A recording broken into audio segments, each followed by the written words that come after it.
होती है। इस पृथ्वी पर एक ऐसा केंद्र है जो न केवल मानवता की आस्था और भावनाओं को बल्कि उनकी आत्मा की गहराइयों को भी अपनी ओर खींचता है। महाकुंभ क्या है वो शक्ति जो हम सबको एक सूत्र में बांधती है? उत्तर है गंगा।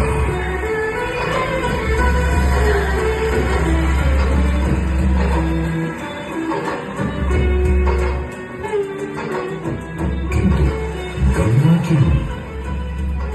क्योंकि गंगा कोई नदी नहीं है, आस्था की अविरल तरल धारा है गंगा।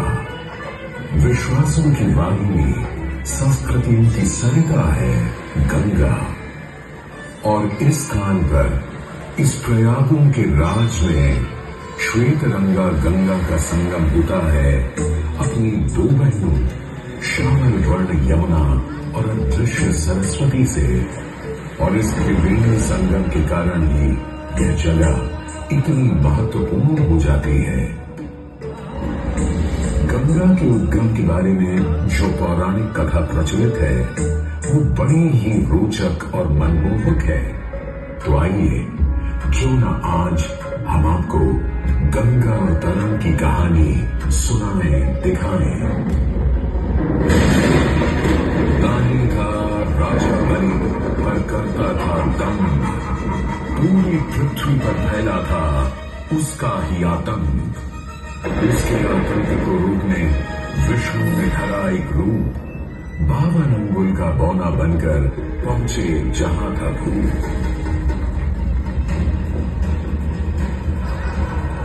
सारे दरबारी बौने ब्राह्मण पर हंसे, पर बाली ने जब उसे दान मांगने को कहा तो उसने कुटिया बनाने को केवल 3 पग भूमि मांगी। पर जब बौने ब्राह्मण ने भूमि नापनी शुरू की तो जैसे भूचाल किया गया। वामन ने पहले पग में पूरी धरती नाप ली और अगले कदम से स्वर्ग। ब्रह्मा जी ने भगवान विष्णु के चरण होकर इस जल को अपनी कमंडल में भर लिया। और अब वामन अवतार ने अपना तीसरा पग बलि के सिर पर रख उसे पाताल लोक भेज मुक्ति दे दी।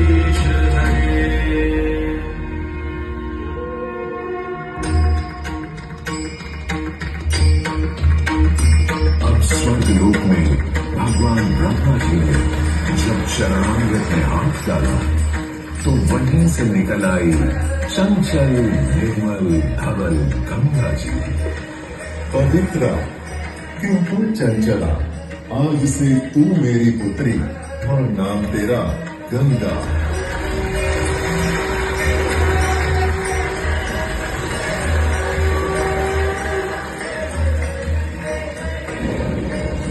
उधर कुछ समय बाद सतयुग में इक्ष्वाकु कुल के सूर्यवंशी राजा सगर ने सारे संसार को जीतने के लिए एक अश्वमेध यज्ञ का संकल्प किया। सुने सुने सुने, सब सुने, यह चिन्हित पूजित धवल अश्व जहां भी जाएगा वो भूमि राजा सगर की मानी जाएगी। यदि किसी ने इस अश्व को रोका या पकड़ा तो उसे सगर के 60,001 पुत्रों और उनकी लक्षाधिक सेना का सामना करना पड़ेगा। सुने सुने सुने। भूलोक में सगर का अश्व अजेय अपराजेय बढ़ता जा रहा था और स्वर्ग लोक में बढ़ती जा रही थी देवेंद्र इंद्र की दुविधा। डरकर वो अश्व को रोकने की युक्ति लगाने लगे। इंद्र ने राजा सगर के उस घोड़े को चुरा लिया और छल से महर्षि कपिल के आश्रम में बांध दिया। घोड़े को खोजते हुए राजा सगर के 60,000 पुत्र महर्षि कपिल के आश्रम में पहुंचे। वहां घोड़े को बंधा हुआ देख क्रोधित पुत्रों ने कपिल मुनि को घोड़ा चोर समझा और उन्हें अपशब्द कहने लगे। वाचाल कुमारों, यदि कपिल ऋषि ने खोली आंख तो तपस की युगाग्नि से जलकर तुम सब हो जाओगे राख।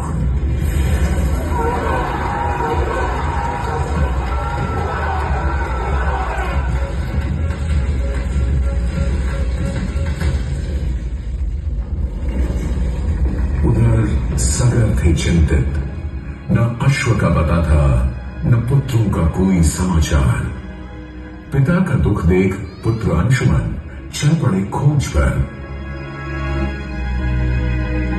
जब महर्षि कपिल के आश्रम पहुंचे तो देखा अश्व को और साथ ही अपने 60,000 भाइयों की भस्म को। महर्षि से की क्षमा याचना और पूछा तर्पण का उपाय। तुम्हारे भाई थे घमंडी, अविवेकी और अभिमानी। भस्म कर दिया उन्हें मैंने जो उन्होंने मेरी नहीं मानी। गंगा जल, केवल गंगा जल ही दे सकता है मुक्ति उन्हें जो भस्म हुए तुम्हारे परिजन। अंशुमन को अपने भाइयों के तर्पण के लिए गंगा को लाने का बहुत मन था, किंतु किसी को राजधर्म भी तो निभाना था और राज भी चलाना था।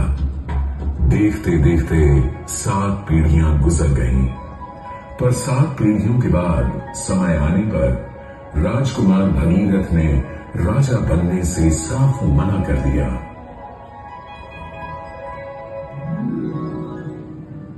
क्षमा कीजिए,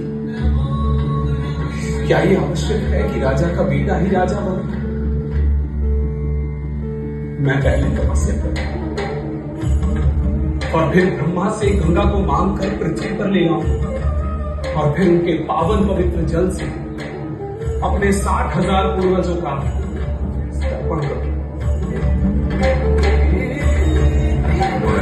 दिन वर्ष बदले, ऋतुओं की हवा बदली, नदियों के किनारे बदले, किंतु नहीं बदला भगीरथ का संकल्प। गंगा उतरा।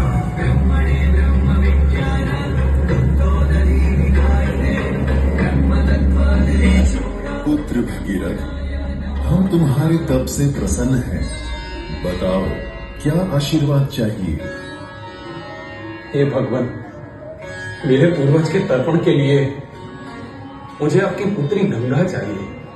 तथास्तु, किंतु यदि गंगा स्वर्ग से सीधे धरती पर गिरी तो पृथ्वी को चीरते हुए गंगा सीधे पाताल में पहुंच जाएगी। इसलिए तुम भगवान शिव शंकर को मनाओ ताकि गंगा जब स्वर्ग से नीचे उतरे तो वो उसे अपनी जटा में थाम ले।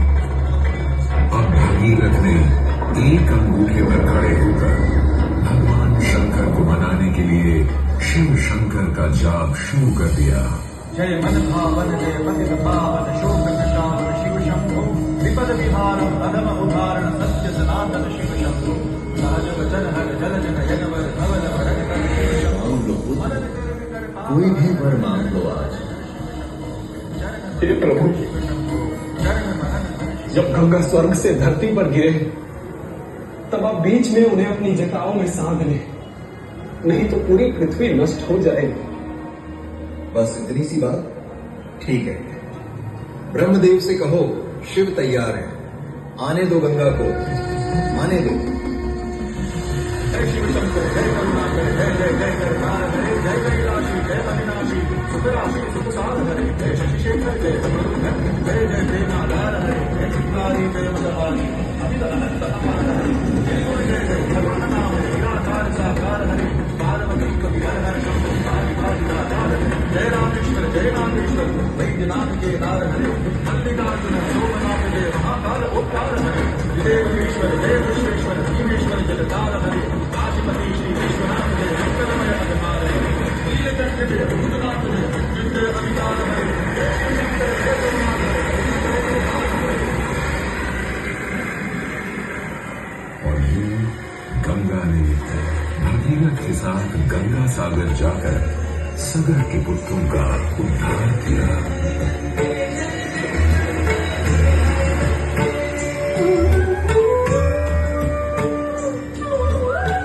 साथ ही वह भारत की सबसे महत्वपूर्ण नदी बन गई, जिसका भारत के जीवन में धार्मिक, आर्थिक, सामाजिक, ऐतिहासिक अभिदान अनंत है। हे मां गंगे, हे जगदम्बे, हे मां गंगे। मोक्षदायिनी गंगा का यमुना और सरस्वती के साथ त्रिवेणी संगम मोक्ष का संगम है। प्रत्येक 12 वर्षों में यह महाकुंभ का स्नान करता है सर्व सिद्धि प्रदान और देता है मोक्ष का वरदान। हे मां गंगे,